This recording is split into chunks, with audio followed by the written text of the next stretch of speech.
welcome to the Money Watch Show. It's Tuesday, February 18th, and we are here to help guide you along your financial journey. We is me, Jill Schlesinger, CBS News business analyst and certified financial planner.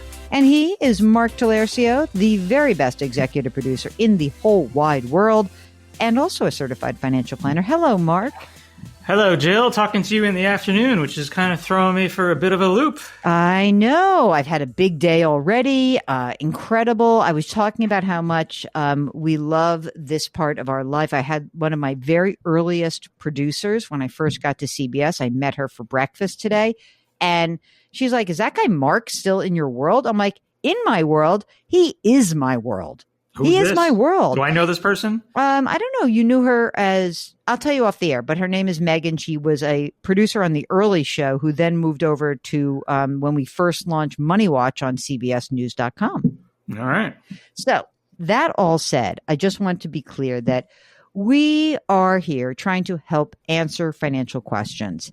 And, you know, I think that what Mark and I love most is hearing your stories. We love having you come on the air with us. But, you know, if you're shy, you can always just send us an email.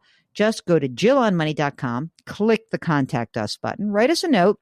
That's the email we receive. If you want to join us live, you check the box. And Mark, because he is the best executive producer in the whole wide world, and we have no one else doing this stuff for us, we'll get in touch with you and schedule you to come on the air live. Hey, while you're on the website, don't forget to check out the free weekly newsletter that comes out on Fridays and our subscription service, which is called Jill on Money Live. Subscription service, it feels like it's a mini subscription, Mark. It's $45 for 12 months. I have been getting renewals for all of my subscriptions, and I'll tell you something. There ain't nothing with $45 for a year. Come on. No, I just got my Apple TV renewal for $99. Yeah, exactly. With Jill on Money Live for $45, you will have access to quarterly live webinars, bonus audio and video content, the back catalog of everything we do, and more stuff that's coming, by the way, in 2025. For $45 for the next 12 months, our upcoming webinar is with Ed Slott. He's a CPA. He is an IRA expert. He is the man of the Roth, basically. He became like the Roth expert as well. He will be joining us on Thursday, March 6th at 7 Eastern Time, but only if you are a member of Jill on Money Live. So check that out. By the way, since we're about to do a little chat about love and money, our forensic accountant, Tracy Conan, is now up behind the paywall. Is she really? Okay. What we want to talk about is a segment that aired last week on CBS Mornings. It was the day before Valentine's Day. And I was on the set with anchors Adriana Diaz and Tony DeCopel. And, you know, I wanted to talk about love and money because Mark and I are always floored by people who come on the program and don't know a lot about their own financial lives because it's like, oh, my partner does this, my wife does this, my husband does this. So we're going to talk a little bit about just why this is so important. We'll air the segment. And on the other side of it, Mark and I are going to come clean a little bit about our own financial sharing with our partners and what happens. And we're also going to talk to you a little bit about some of the red flags that you might see if you are somewhat uncertain that your partner, boyfriend, girlfriend, spouse is being a little withholding and how that could or could not be a red flag. So, Mark, let's air the segment. We'll come back on the other side. We'll talk about it. According to a recent survey, 40% of Americans in a committed relationship have kept a financial secret from their partner. And 45% say financial secrets are really bad. In fact, as bad as cheating, infidelity. Here to sort it all out now is our love and money guru and CBS business analyst, As bad as cheating? I love seems like love and money. As bad as cheating. That Wow. seems like a stretch. Okay, 40%, which is a pretty high number, have kept a financial secret from a partner. Is that surprising to you? No, this is always the case. And a financial secret is defined in different ways, right? Because you could say a secret might be I spend a little bit more than my partner would agree to. So maybe you're both like, oh, don't ever spend more than $200 without consulting me first. You do it. Financial secret can be you slip the kid, your adult children, a little extra money. It can be a little bit more important when it's a secret credit card account that's on the side, a secret bank account. So I would say that there's varying degrees of financial infidelity, but no, this does not shock me. I have encountered this many times. Okay, so nothing kills the mood more than talking about finances as a couple, but people have to do it. What are your tips for people to approach the subject in a way that's productive and positive? Okay, let's not do it tomorrow night when you're either out to dinner or having a nice night with your spouse or your partner. I think this is really important because so much of a marriage is predicated on communication, right? And we just want people having conversations about how do you come into this relationship? What is your relationship with money? If you have a parent who is a total financial screw up and you are fearful of money, you want your partner to understand. That's why I sometimes get crazy about money. So you really want to talk about that old baggage. You want to talk about what's important to you. And you really want to talk about how you as a couple are going to approach your financial lives together. Do you think people should have a joint account so you can kind of track each other's spending? It totally depends. I'm agnostic about joint accounts. I really am, because it depends. Maybe you're getting married a little bit later in life. You know, you're 40 and 45 years old. You have your old money patterns. You manage money a certain way. It's fine to have separate accounts. It's not okay to have secret accounts. So when we have conversations about our partnership, I think we start with like, here's how I come to the relationship, but then it's creating a balance sheet. Here's what we own. So you disclose, here are my bank accounts, here's my retirement accounts, here's what I owe, here's my student loans, here's my credit card bill. I'm so embarrassed, but I'm going to tell you I love you. I want you to understand this. Here's what we want to do together. We want to prioritize buying a home. We want to prioritize retirement. Have those very important conversations. Sometimes people aren't in the right mindset for those conversations. Like, what do you recommend? What have you seen that works? Like, should those conversations be over food or on a walk? I will tell you that I think the best thing is this time of year, not Valentine's Day, but tax time.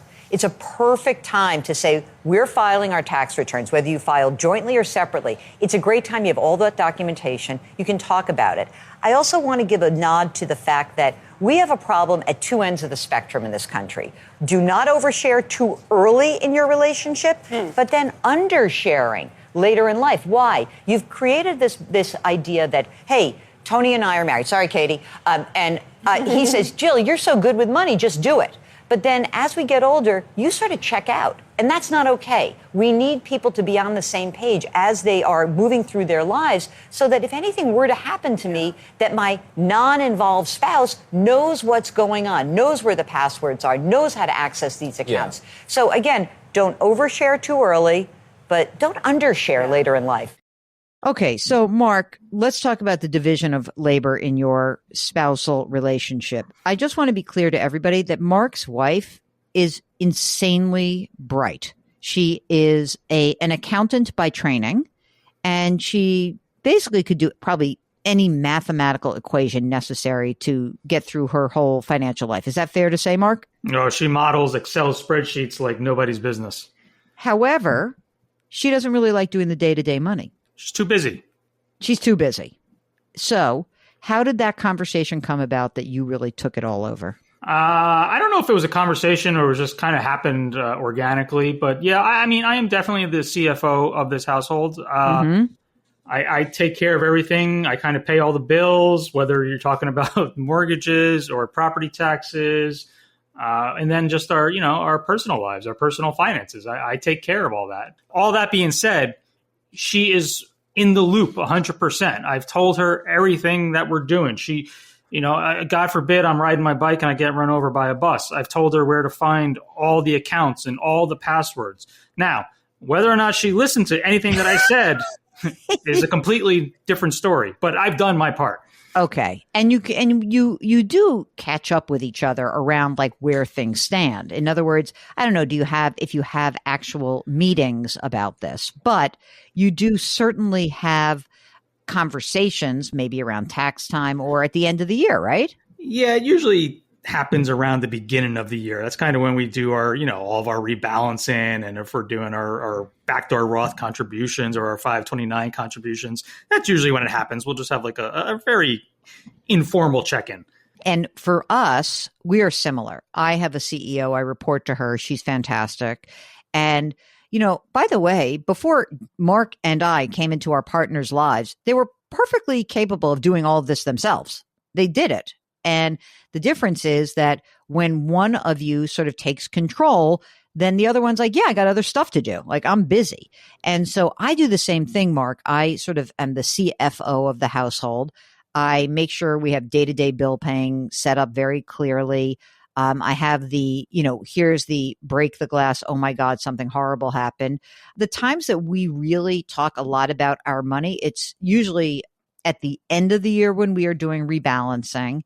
And I would say also after tax time, we just kind of get, I bring her in and say like, okay, here's what's due. Here's what has to happen. Here's what we're thinking. But we talk a lot about this more now because honestly, we're getting older and we are approaching those years where you're like, hey, I'm going to wind down from my day job.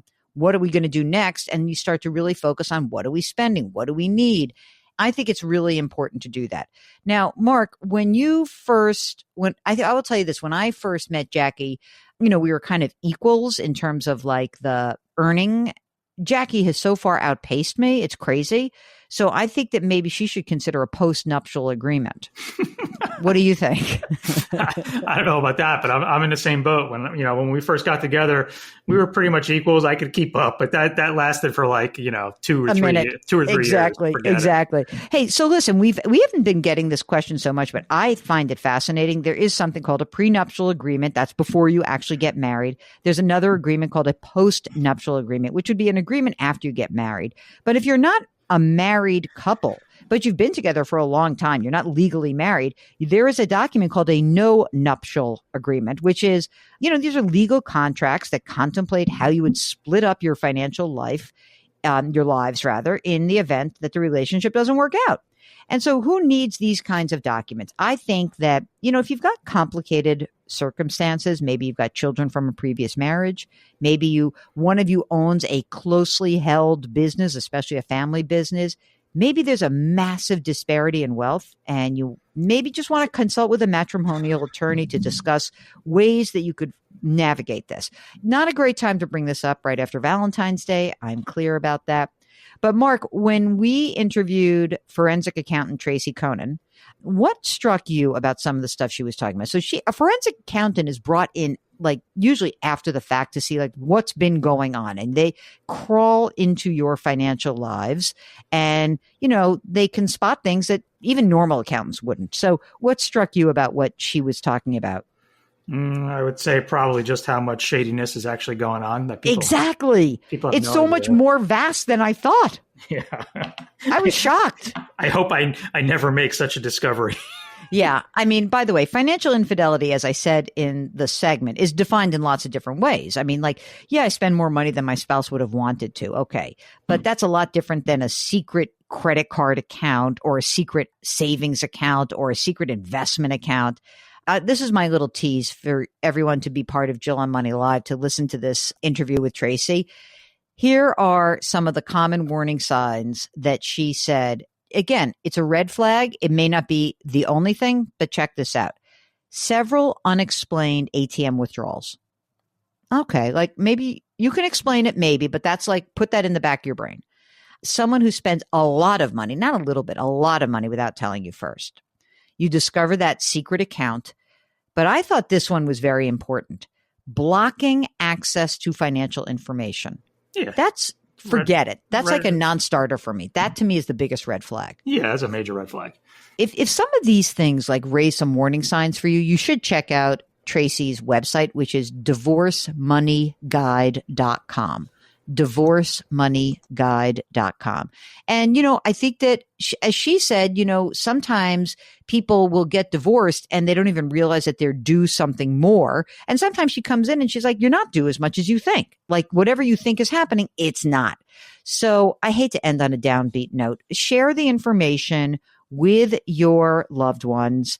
If you are listening to this and you're not on the other feed, the Jill on Money feed, that other podcast that we love so much, you should check that out, because on last Friday, Valentine's Day, we had our very good friend Adam Levin on the show, who was able to talk a lot about romance scams. So just to, we're so romantic here, Mark. Romance scams, forensic accountants. We really do know how to bring the chocolate and the flowers to Valentine's Day, don't we? Butcher that pig.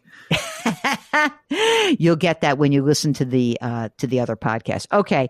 So Mark, thank you very much for allowing me to ruin all the Valentine's Day elation that everybody has had. Just think it's important. Share your information, gang. It doesn't even have to be something nefarious. Just know what's going on. You are no longer allowed to say, I don't do that. So it is okay for you to have separate accounts and to allocate responsibility. What is not okay is for you to abdicate your responsibility of knowing what's going on. Okay, so let's do this together. We can. If you've got a question, all you need to do is go to JillOnMoney.com, click the Contact Us button, and write us a note. If you want to come on the air, check the box. Mark will do everything else. Mark Talercet was the co-host, executive producer, and king of all things web. We are distributed by Paramount Global. We drop our episodes on Tuesdays and Thursdays. Please leave us a rating and review wherever you listen. And don't forget to do something nice for someone else today. Change your work, change your wealth, change your life. Thanks for listening. We'll talk to you on Thursday.